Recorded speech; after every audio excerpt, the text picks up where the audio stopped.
यह कहानी एक पुराने उजाड़ हो चुके हवेली की है जो शहर के बाहर एक सुनसान इलाके में स्थित थी।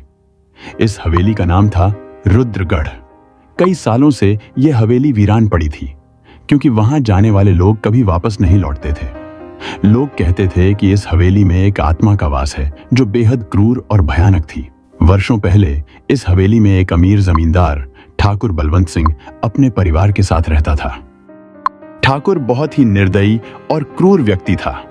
उसने अपने जीवन में कई लोगों को धोखा दिया और उनकी संपत्ति पर कब्जा कर लिया। एक दिन गांव के कुछ लोगों ने ठाकुर के खिलाफ विद्रोह किया, लेकिन ठाकुर ने सभी को बेरहमी से मार डाला।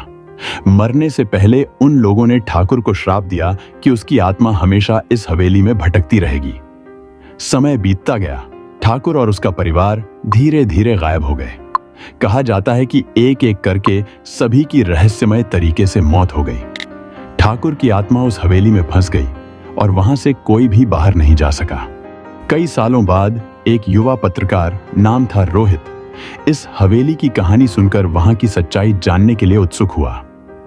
उसने ठान लिया कि वह उस हवेली में जाकर रहस्य का पता लगाएगा। रोहित ने अपने दोस्तों के साथ योजना बनाई और एक रात वह उस हवेली में गया। जैसे ही वे हवेली में दाखिल हुए, एक अजीब सा सन्नाटा चारों ओर फैल गया। हवेली के अंदर घुसते ही उन्हें लगा जैसे कोई उनके पीछे चल रहा हो, लेकिन जब उन्होंने मुड़कर देखा तो वहां कोई नहीं था। हवेली की दीवारों पर खून के धब्बे और अजीब अजीब चित्र बने हुए थे जो किसी भयानक घटना का संकेत देते थे। रोहित और उसके दोस्त जैसे जैसे हवेली के अंदर बढ़ते गए, वे एक कमरे में पहुंचे जहां का माहौल और भी ज्यादा डरावना था। उस कमरे के बीचों बीच एक पुरानी धूल से भरी हुई कुर्सी पर कोई बैठा हुआ था। रोहित ने अपनी टॉर्च की रोशनी उस ओर डाली तो देखा कि वहां एक बूढ़ा आदमी बैठा था जिसके चेहरे पर गहरी झुर्रियां थीं और आंखों में नफरत भरी हुई थी। बूढ़े आदमी ने धीरे से अपनी नजरें उठाईं और रोहित की ओर देखा। उसकी आंखों में इतनी नफरत थी कि रोहित की रीढ़ की हड्डी में ठंडक सी महसूस होने लगी। बूढ़ा आदमी हंसने लगा। उसकी हंसी इतनी भयानक थी कि हवेली की दीवारें भी कांपने लगी।